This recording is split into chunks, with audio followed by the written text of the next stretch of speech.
नमस्कार, स्वागत है आपका इंडिया न्यूज़ 28 में। ये बात करते हैं तमिलनाडु की कुछ खास खबरों की। तमिलनाडु के त्रिची दक्षिण जिला निगम का ओरानी में गतिविधियों का समन्वय करना। वीएन शहर की तीसरी सड़क पर स्कूल शिक्षा मंत्री अनबिल महेश ने वॉर रूम का उद्घाटन किया। नगर परिषद के सचिव इस अवसर पर जिला पंचायत अध्यक्ष केवी सुमेश, जिला पंचायत अध्यक्ष के मधु भी उपस्थित थे। बाद में मंत्री ने मीडिया को संबोधित किया। स्कूल परिसर का दुरुपयोग करने वालों के खिलाफ कार्रवाई की जाएगी। मंत्री अनबिल महेश के साथ बातचीत। त्रिची दक्षिण जिले में द्रमुक द्वारा तमिलनाडु अभियान के लिए आज एक वॉर रूम खोला गया। स्कूल शिक्षा मंत्री और दक्षिणी जिला सचिव अनबिल महेश ने कार्यक्रम का उद्घाटन किया। मंत्री अनबिल महेश ने वॉर रूम का दौरा करने के बाद मीडिया से बात की। लोग अच्छी तरह से जानते हैं कि कौन क्या कहता है और कौन नहीं। लोगों को विश्वास है कि अगर हम इसकी घोषणा करते हैं तो हम इसे लागू करेंगे। लोग विश्वास नहीं करेंगे, भले ही कोई कहे कि वे 1,500 रुपए और 3,000 रुपए देंगे। हम पहले ही कह चुके हैं कि यह छात्रों को बी के रूप में बैठाने का एक प्रयोगात्मक प्रयास है। हमने छात्रों के साथ बातचीत करने के लिए यह पहल की है। इस संबंध में अंतिम निर्णय स्कूल शिक्षा विभाग द्वारा 1 सप्ताह के भीतर लिया जाएगा। तिरुवरूर के एक सरकारी स्कूल में पीने के पानी के दूषित होने की जांच चल रही है। जो भी ऐसा करेगा उसके खिलाफ कार्रवाई की जाएगी। स्कूल परिसर का दुरुपयोग करने वालों के खिलाफ कार्रवाई की जाएगी। हमारी ताकत हमारी एकता है। यह एक राजनीतिक गठबंधन है। 2026 में भी यही गठबंधन 200 से अधिक सीटें जीतेगा। इस अवसर पर द्रमुक के जिला अधिकारी भी उपस्थित थे। त्रिची से मुख्य संवाददाता वी बालाजी की रिपोर्ट।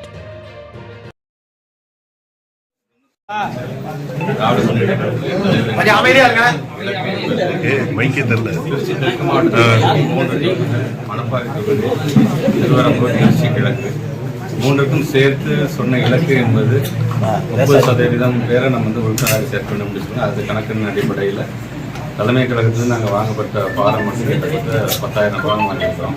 கிட்டத்தட்ட 2.5 லட்சம் பேரை உறுப்பினராக சேர்க்க வேண்டும் என்று சொல்லியிருக்காங்க. ஆகஸ்ட் 15ஆம் தேதி வரைக்கும் அதற்கான கெடு வைத்திருக்கிறார்கள். அந்த விதத்தில் இது வரைக்கும் 1,72,000 பேரை கிராஸ் பண்ணியிருக்கிறோம். நாங்கள் மிக விரைவாக நானும் ஒவ்வொரு நாளும் பார்த்தீங்கன்னா இங்கே வருகை தந்திருக்கின்ற ஒவ்வொருத்தருமே இளைஞர்கள்லேருந்து முதியவர்கள்லேருந்து மகளிர் வரைக்கும் பார்த்தீங்கன்னா இரவு முழுவதும் அவங்க என்னென்ன அந்த பணிகள் செய்கிறாங்க அதெல்லாம் எனக்கு உடனடியாக எனக்கு வாட்ஸ்அப்பில் அப்டேட் பண்ணலாம் பார்க்கும்பொழுது சும்மா சொல்லலை. தேர்தல் காலம் அப்படி வந்துருச்சுன்னா திமுக பேயாட்டம் வேலை செய்வோம் அப்படின்னு என்னால் கண்கூடாக என்னால் வர முடியாது. ஒரு தலைமை ஒன்று சொல்லிடுச்சு, ஒரு மாவட்ட கழகம் ஒன்று சொல்லிடுச்சு, அடுத்தபடியாக அதுக்கு சேர்ந்து எல்லாருமே உழைக்கிறாங்க. அப்படியே பெருமையாக இருக்கின்றது. ஊர் கூடி தான் தேர்தல் பண்ணு அந்தளவுக்கு எங்களுடைய திருச்சி தெற்கு மாவட்டம் எங்களுடைய கழகத்தினுடைய குடும்பம் ஒட்டுமொத்தமாக அனைவரும் இன்னைக்கு ஒன்று சேர்ந்து இந்த பணிகளை ஈடுபட்டிருக்கிறாங்க.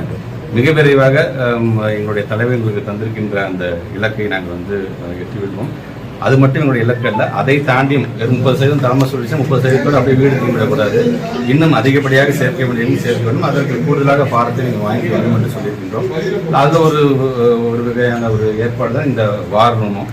ஸோ இந்த வார் ரூம் மூலமாக எங்களுக்கு ஐடி விங் மூலமாக என்னென்ன கருத்துக்கெல்லாம் இங்கே சொல்லப்படுகின்றதோ, இங்கே என்னென்ன மெசேஜ்லாம் அனுப்பப்படுகிறதோ அது சார்ந்தும் அதை உடனடியாக அப்டேட் பண்ணுறதுக்கு இந்த வாரம் மிக பயனுள்ளதாக அமையும்.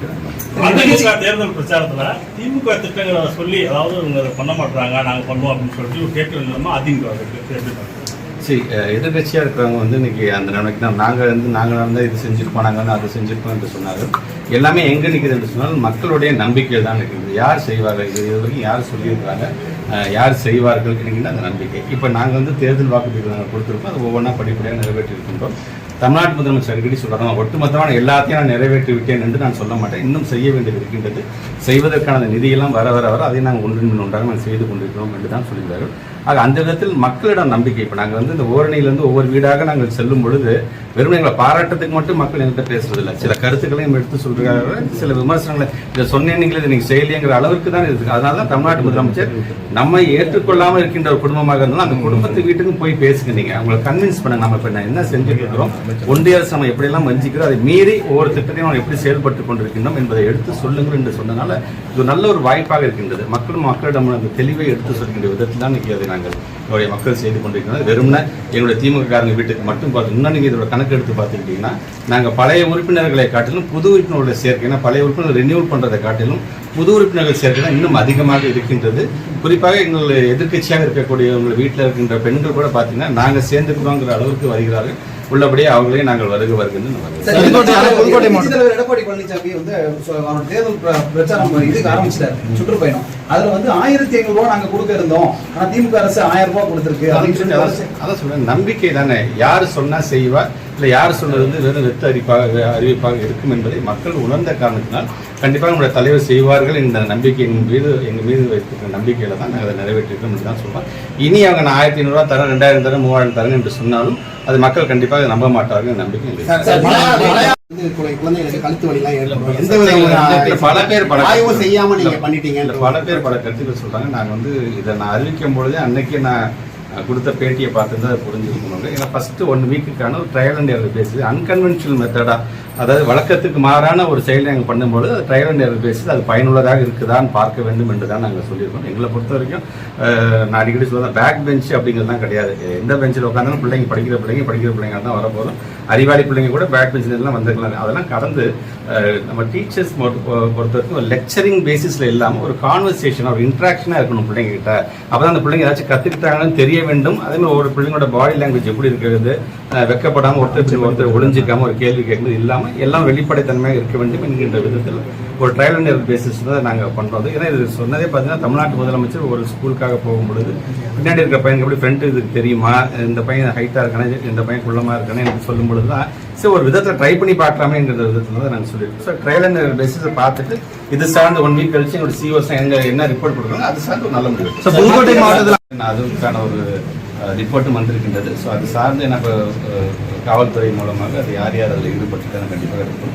அதுக்கு முன்பாக அதெல்லாம் இப்போ கிளியர் பண்ணி நாங்கள் வச்சுக்கணும். பட் இருந்தாலும் எவிடன்ஸ் கிடைக்கும்போது செஞ்சவங்க யாராக இருந்தாலும் கண்டிப்பாக தொடர்ந்து 10 ஆண்டுகளாக மக்கள் பிரச்சனைக்காக நான் தலைவர் அடிக்கடி சொல்லுது அதெல்லாம்.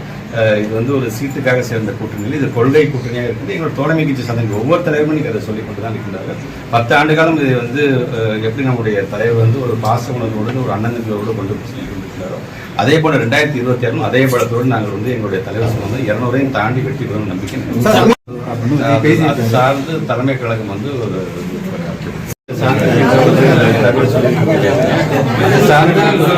யார் யார் அந்த மாதிரியான விதத்தில் வந்து பள்ளிக்கூட தவறான விதத்தில் பயன்படுத்துகிறார்களோ அவர் மீது கண்டிப்பாக என்னென்ன நடவடிக்கை இருக்குன்னு கண்டிப்பாக